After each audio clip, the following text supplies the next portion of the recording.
unless they find that plane. Chris Reason, 7 News. Bill Shorten has comforted a mother and child involved in a head-on crash right in front of him on the campaign trail today. His motorcade was pulling over at Testers Hollow in the Hunter Valley when a car overtook it and smashed into oncoming traffic. One of the drivers was trapped. Bill Shorten comforts a mother and her child in the back seat of his car after theirs was ripped apart just moments earlier in a head-on smash. The Labor leader's driver had just pulled over to the side of the road for the next stop on the campaign trail, about 37 kilometres west of Newcastle, when the 33-year-old mother tried to overtake in her white Mitsubishi sedan. She smashed straight into an oncoming car. To drive into this driveway and that is you take your life in your own hands. The other driver, a 21-year-old woman, was trapped in her car. As paramedics worked to free her, Mr Shorten spent half an hour comforting the mother and her 2-year-old son. At the end of the day, I'm a dad first, a politician second. I'm just pleased that everyone's okay. Bill is an outstanding human being and he displayed cool calmness under pressure and a lot of compassion. The 33-year-old woman and her young son were assessed by paramedics at the scene, while the 21-year-old female driver in the other car was taken to a nearby hospital with head injuries.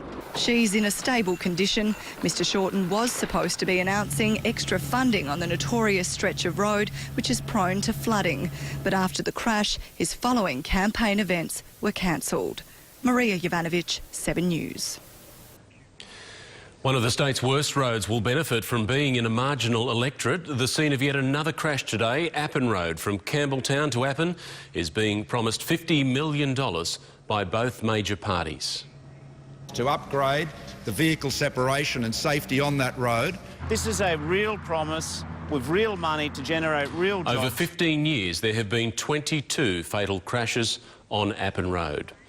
Now, before Bill Shorten suspended his campaign, he unveiled the biggest announcement of the election so far. He's promised to end the freeze to the Medicare rebate if he's elected. It will cost the budget $12 billion, but Mr Shorten says patients will save money.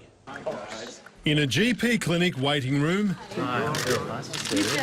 Bill Shorten ends the wait for his major health announcement. A Labor government will unfreeze the medical benefit schedule from the 1st of January 2017. Preventing what doctors have warned would be a $20 increase for GP visits. Our announcement today is now one of the big issues in this election. Costing $12 billion over a decade. How are they going to pay for it? By axing the government's tax cuts to big business. Labor will protect bulk billing by reversing Malcolm Turnbull's GP tax. A GP tax introduced 3 years ago by his side. Mr Shorten, originally this was Labor's GP tax, so you're admitting today that you got it wrong. That was a temporary freeze. It was a matter of the budget.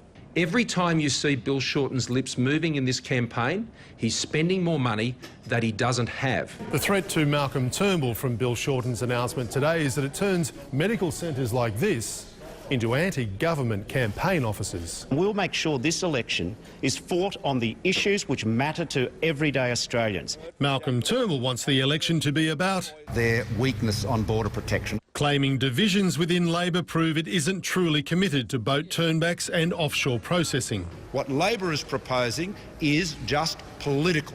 And after Mr Shorten accused Immigration Minister Peter Dutton of demonising refugees, trying to turn the tables. And you can see the way he leapt on it yesterday to demonise Peter Dutton as a means of distracting attention from Mr Feeney's rather careless accounting. That's Labor frontbencher David Feeney, who says he forgot to declare a $2.3 million investment property, or that he charges taxpayers $270 a night to stay in his wife's apartment in Canberra, leading to this declaration. I have one house, it's a mortgage, we live in it. But it's clear Mr Feeney's tenants aren't Labor supporters, as Mr Turnbull took to his favourite mode of transport. When you don't have large cameras pointing at you, you meet all sorts of new friends. And on campaigns, they need as many friends as they can get.